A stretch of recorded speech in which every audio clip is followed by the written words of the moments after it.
Hello, everybody.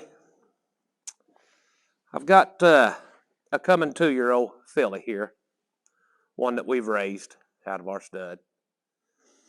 But what I'm wanting to talk to you all about is foundation. And I've talked about it a lot in some of my videos.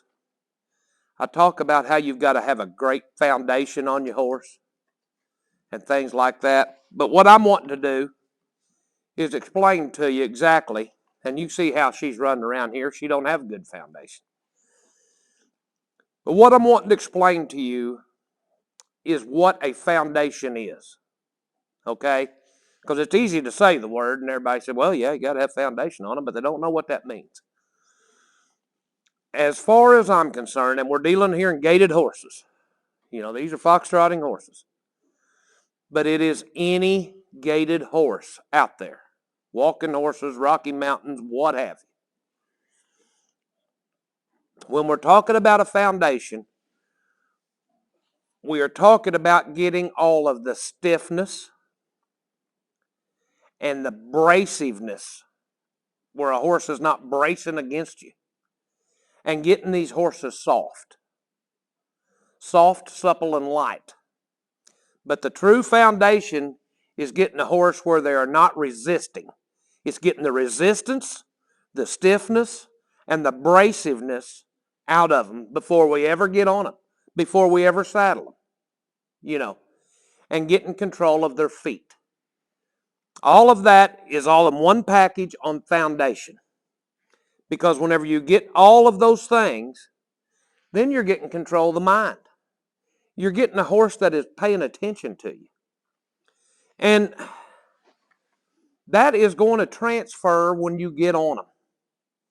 It will eliminate a lot of the problems that you see out here on trail rides. Because that's what this is all about. This is about trail riders. And I feel, Joy and I both, there is not anybody that talks specifically to trail riders. And with all of the trail rides that we've been on, trail riders are the ones needing the most help. Because they are recreational riders. But yet, for the recreational riding they do, it's also very dangerous. If you don't have your horse soft, supple, and light. If you don't have a good foundation on your horse. This is all about having control of your horse, is what this is all about. Now, with that said, I'm going to go through my groundwork. This mare here, she'll be 2 in March. We're right after Thanksgiving now. So, she's young. I've got 3 of these in here. And they've just been up at the ranch. She's not slick. You can tell she's just been running out her whole life. I worked her yesterday for the first time. And I've thought about it since I worked her. Almost wish I would have recorded that for y'all, because she was very disrespectful, very resistant in everything I tried to do. She was horrible. Now, by the time we got done, she had started coming around. And once she did, then I quit. So what we did is we've been filming another horse in here this morning. We went and eat lunch, and now we're back. And what I'm going to do is go back through my groundwork on this mare, just like I'm getting ready to break her. I'm putting a foundation on her. We're going to go ahead and get the foundation on her now. Because, my God, she ain't going to turn 2 till March. She's not ready to ride. She's not big enough to ride. But that don't mean that we can't treat her like we would any other 2-year-old or anything like that. You want these young horses respectful, and you want a good foundation on them. So, whenever I start out doing my groundwork, and you can see she's unsure what's going on, and she should be. She should be unsure because she hasn't been handled. So, the first thing I'm going to do is take my rope and try to desensitize her to this rope.